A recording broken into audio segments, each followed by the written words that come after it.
Imagine being handed like a $35,000 bonus for your retirement. I mean, that's the dream, right? Exactly. The money is just sitting right there, waiting to be claimed to secure your future. But to actually cash it in, you have to prove you weren't born on the wrong day of the year. Which is wild. Right. And you have to hope your HR department isn't using outdated payroll software. Oh, and you have to navigate this bizarre tax trap based on exactly how much you earned last year. Yeah, welcome to the Secure 2.0 Super Catch-up. Welcome to the deep dive. Today, we're looking at a stack of IRS documentation, new regulations that go into full effect on January 1st, 2026, and a slew of financial advisories. There is a lot of dense material here. There really is. And our mission today is to completely demystify this new super catch-up rule for you. We're going to break down exactly how it works, why the government designed it with so many hidden hurdles, and, give you a friction-first explainer. Right, because we want to make sure you don't accidentally lock yourself out of literally thousands of dollars. Exactly, because the opportunity here really is massive. It is, but, well, only if you understand the mechanics behind it. It really is the definition of regulatory whiplash. Oh. You think you're getting this incredible straightforward boost for your final working years, but instead you're handed this labyrinth of IRS red tape and hidden compliance tests. So true. Okay, let's set the table with the baseline number so you know exactly what's at stake here. For 2026, the standard 401k base contribution limit is $24,500. Right. Now, historically, if you're 50 or older, you get a standard catch-up allowance, which is $8,000. Which is already a nice bump. Yeah, a great bump.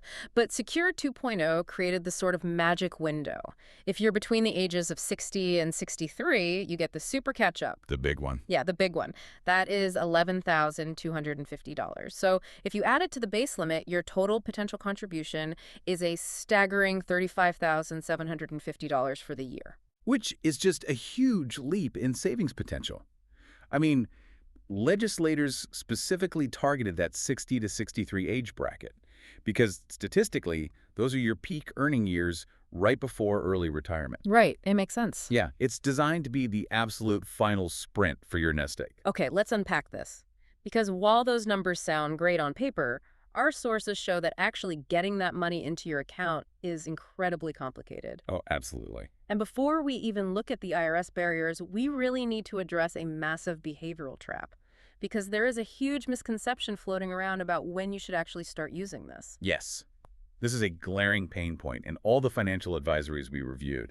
We see savers making this exact error all the time. People are looking at that 60 to 63 window and saying, well, hey, I'm just going to wait until I'm 63 to start. Right, the wait-and-see approach. Yeah. They think, I'll put a massive chunk in all at once right before I retire, and I don't have to stress about my budget for the next 3 years. To me, that is like buying a 4-day pass to a theme park and only showing up for the last 3 hours. That is a perfect analogy. Yeah. You are throwing away the core benefit. Exactly. And, the harsh math of opportunity cost backs up that theme park analogy perfectly. This super catch-up is a strictly defined 4-year window. Only 4 years. Right. It's the years you turn 60, 61, 62, and 63. If you max it out, that is $11,250 a year for 4 years. Which is a lot of cash. It is. That totals $35,000 in just the catch-up contributions alone. If you wait until you're 63, you literally sacrifice 3 full years of that expanded limit. And you can't get it back, right? No, you can't go back and retroactively claim the space you missed. The window just closes. Wow. Let's make this real for you, the listener. Let's look at the financial outcomes of starting at age 60 versus waiting. Let's say you start right at 60 and you max out the full $35,750 for all 4 years. Okay. You are putting in roughly $143,000 of your own money over that window. Yeah, and let's break that math down even further to isolate just the new benefit, like the incremental difference between the standard $8,000 catch-up and the new super catch-up. Okay, so just the extra amount. Exactly. Yeah. That difference is an extra $3,250 a year. Over 4 years, that's $13,000 extra dollars in pure principal. Right. Now, if we assume a historical average return of approximately 7%, and obviously, actual market results will vary, but those extra contributions alone compound to roughly $15,800 over a 5-year horizon when you hit 65. That is nearly $16,000 of extra wealth generated purely by taking action at 60 instead of waiting until 63. It really pays to start early. And if we look at dual-earning households, it becomes an incredible wealth accelerator. Oh, I love this part. Right. If both you and your spouse are in that 60 to 63 window, you can both use the super catch-up independently through your respective employers. That is a combined $71,500 hitting your retirement accounts in a single year. It's massive. Okay, so the incentive to start early is obviously huge. But even if you are eager to start at exactly age 60, you might not actually be allowed to. Yeah, this is where it gets tricky. Because the IRS isn't just looking at the candles on your cake. They have a very bizarre way of counting your age. They do. The statutory language in the regulations is highly specific. Your eligibility depends entirely on your age, and I quote, before the close of the taxable year. Wait, hold on. Let me just clarify this. Let's say my 60th birthday isn't until November 15th. Okay. Does that mean I only get a prorated amount for the last month and a half of the year? Like, am I supposed to do some crazy math to cram contributions into my final 3 paychecks? Counterintuitively, no. And this is actually the one piece of good news in the whole administrative setup. Oh, thank goodness. Yeah, there is absolutely no proration. You get the entire $11,250 for the whole calendar year, even if your 60th birthday falls on December 31st. Seriously? Seriously. As long as you hit that age before the ball drops on New Year's Eve, Yeah. the IRS treats you as if you were 60 for the entire 12 months. So you can start making super catch-up contributions in January, 11 months before your actual birthday. Exactly. You get the full year to pace yourself. Okay, I like that. But here's where it gets really interesting. Because if the rule is strictly defined as ages 60, 61, 62, or 63, what happens on the back end? The cliff. Yeah, the cliff. What happens the year you turn 64? Let's say I turn 64 in February. Do I get the super catch-up just for January? You get nothing. Nothing. Nothing. Yeah. If you turn 64 at any point in the calendar year, even if your birthday is December 31st, you lose the super catch-up for that entire calendar year. What? Yeah, you are instantly dropped back down to the standard $8,000 catch-up starting on January 1st of that year. Hold on a second.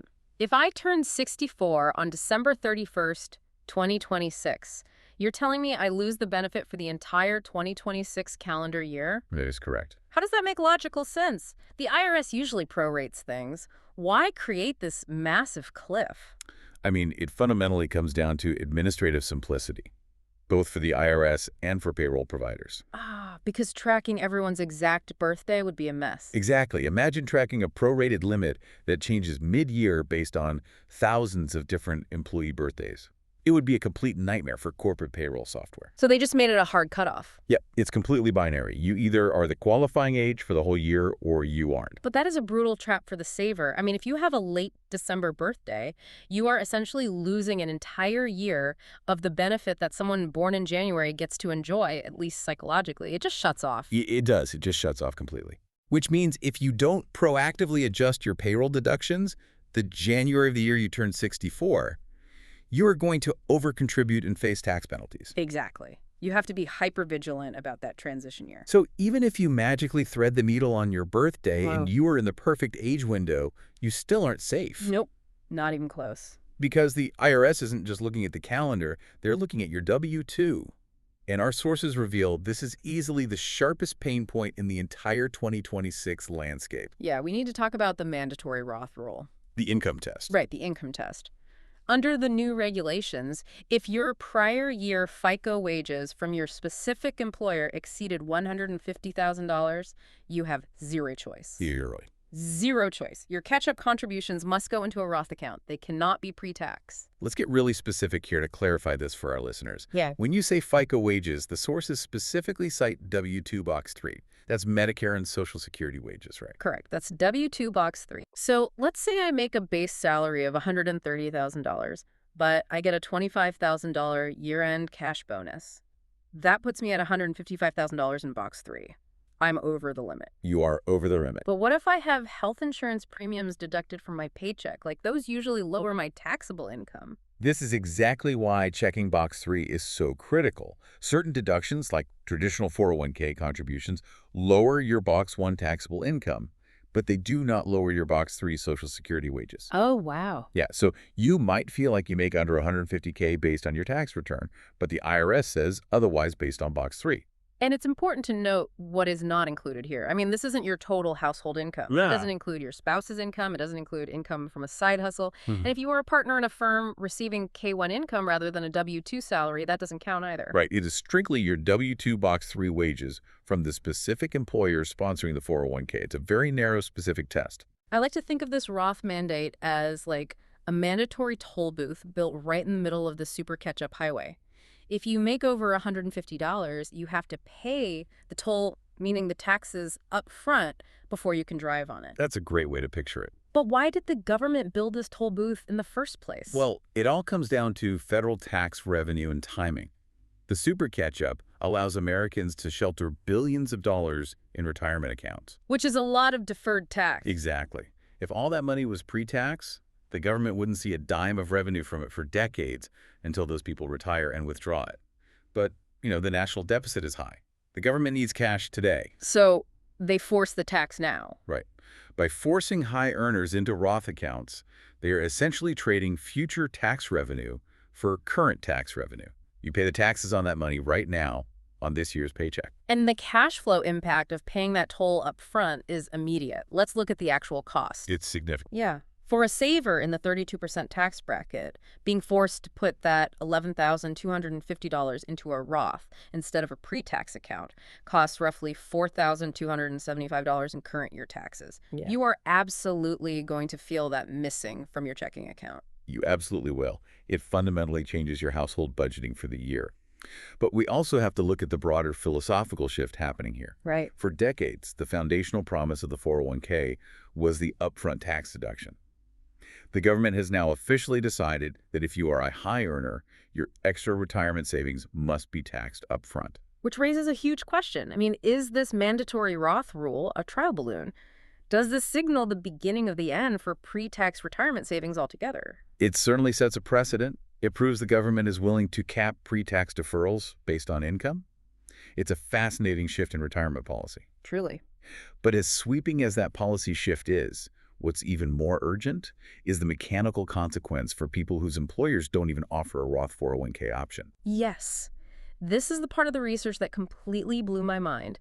If you hit that toll booth, but your company doesn't have the infrastructure to process a Roth contribution, what happens? You get a brick wall. A total wall. Yeah. If you make over $150,000, the law says your catch-up must be Roth. But if your employer's plan only has pre-tax options, meaning they haven't updated their systems or their plan documents to allow Roth contributions, you are completely blocked. Blocked from just the super catch-up. Blocked from all of it. You cannot make any catch-up contributions, zero. Not the new $11,000 limit, not the old $8,000 limit. You are locked out of the catch-up system entirely until the employer updates their plan. That is wild. And please, listener, do not assume you are immune to this just because you work for a good company. Definitely not. Our sources show that while about 86% of Vanguard-administered plans have a Roth option, smaller plans and older legacy systems often don't. That leaves a massive number of high earners completely locked out. Stuck. Yeah, the government is essentially saying, if your company's HR department or payroll provider is behind the times, you pay the price. It is an all-or-nothing crisis for high earners at non-compliant plans.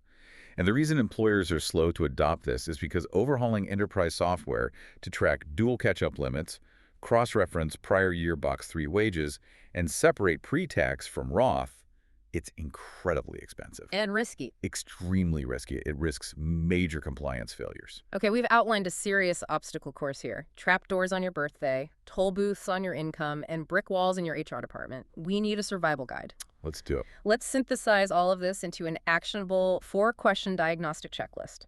We're going to walk through this to determine your exact eligibility and execution strategy. Okay, question 1 is all about age. Will you be exactly 60, 61, 62, or 63 on December 31st of this year? Simple enough. Right, but remember the cliff we discussed. If you are turning 64 at any point this year, you are out. Okay. If you clear the age test, move to question 2. Has your employer actually adopted the Secure 2.0 Super Catch-up? Crucial step. Because we just established that IRS rules are not automatically implemented by payroll providers, your company has to actively amend their plan document to offer it. You need to email HR and ask. Absolutely. And if they have adopted it, question 3 is the wage test. Check your prior year W-2. Did your Box 3 wages from this specific employer exceed $150,000? And if they did? If the answer is yes, you must immediately verify with your HR portal that your plan actually has a Roth option. Right, to avoid that brick wall. And finally, question 4. Let's say you've cleared all those hurdles, you're the right age, your employer's on board, you know your tax status. What is the exact math to actually get the money into the account? The math is where a lot of people get tripped up. I want to specifically advocate for our listeners who are non-technical savers, people who are late to the game and hate logging into confusing corporate portals. I don't want to memorize a bunch of random dollar amounts.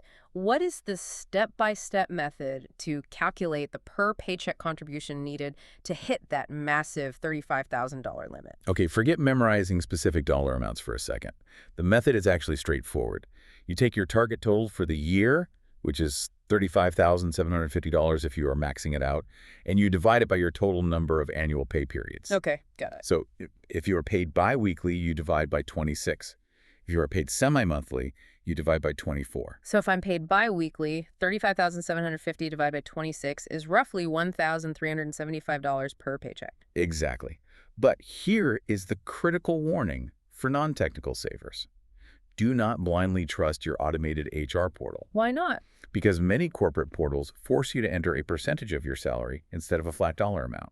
And the math gets very aggressive. How aggressive? Well, an employee making $100,000 would need to elect nearly 36% of their salary to hit the max limit. Wow. 36% of a paycheck is huge. It is. And the problem is that many automated payroll systems have hard-coded caps. They might prevent an employee from entering anything over 25% or 30% to protect them from accidentally zeroing out their paycheck. Oh, that makes sense. Yeah, but if the software stops you at 25%, you will literally never hit the super catch-up limit. So what is the workaround? Just call them. You can't just rely on the portal. You will need to calculate your exact required percentage, and if the portal rejects it, you must have a direct conversation with HR or payroll to manually override the system limits on the back end. See, that is exactly why the friction-first approach matters.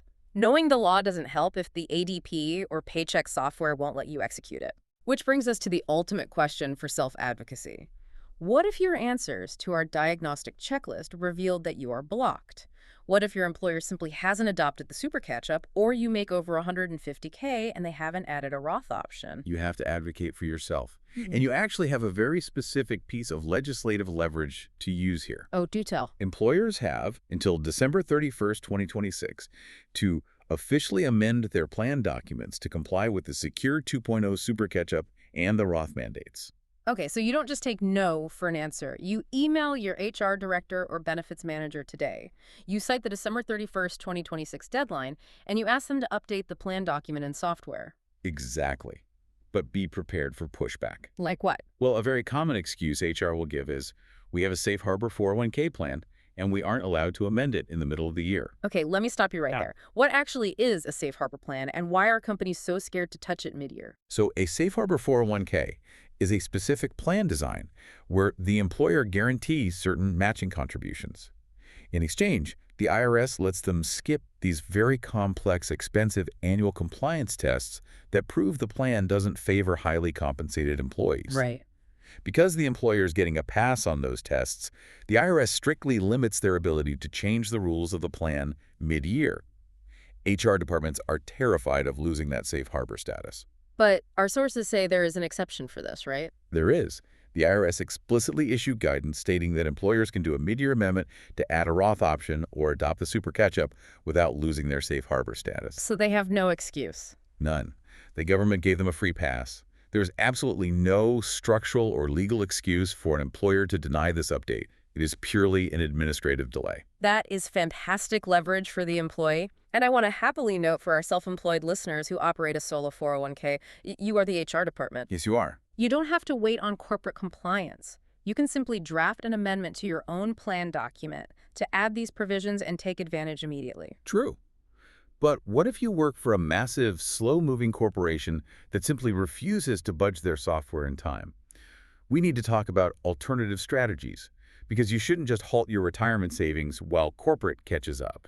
Right. What are the immediate fallbacks? First, remember, you can still maximize the standard $24,500 base limit. Either pre-tax or Roth. Exactly. assuming you aren't locked out entirely by the Roth mandate. And secondly, you can lean on your individual retirement account, your IRA. The IRA has catch-up rules too, right? It does. If you're 50 or older, you get the IRA catch-up. And there's a brand new vital detail for 2026.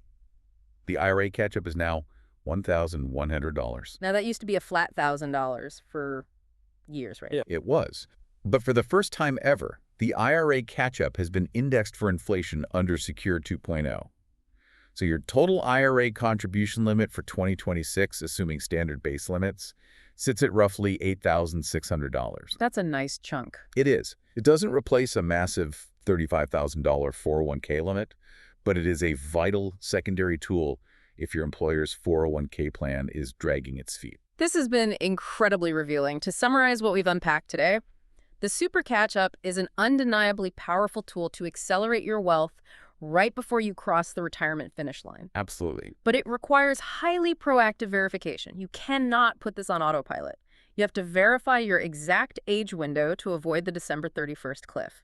You have to check your prior year W-2 Box 3 wages to see if you hit the Roth toll booth. Right. You have to run the division math on your paychecks to bypass portal limits. And most importantly, you have to verify your employer's plan rules and advocate for amendments before the year-end deadline. You really are navigating an obstacle course. But if we pull back and look at the bigger picture we discussed earlier, something much deeper is happening here with American retirement policy. You mean with the Roth rule? Yeah. By forcing high earners into Roth accounts, the government is explicitly prioritizing immediate tax revenue over long-term taxpayer deferrals. Right. They want their money now, and they are using the Super Catch-Up as the mechanism to get it. They are. And it leaves us with a profound question. Does this mandatory Roth rule signal the eventual end of pre-tax retirement savings altogether? That is the million-dollar question. It really is. It certainly establishes a precedent that the traditional 401k tax deduction is a privilege that can be capped, rather than a guaranteed right for all workers. That is a fascinating and frankly slightly terrifying thought to mull over as we watch these policies evolve. Thank you all for joining us on this deep dive. Don't let the regulatory obstacle course stop you from claiming what is yours. Go check your W-2s, calculate your per-paycheck math, and have that conversation with your HR department today. The full 4 Trapdoor checklist is free in the description. Run yourself through it before you change a single payroll election.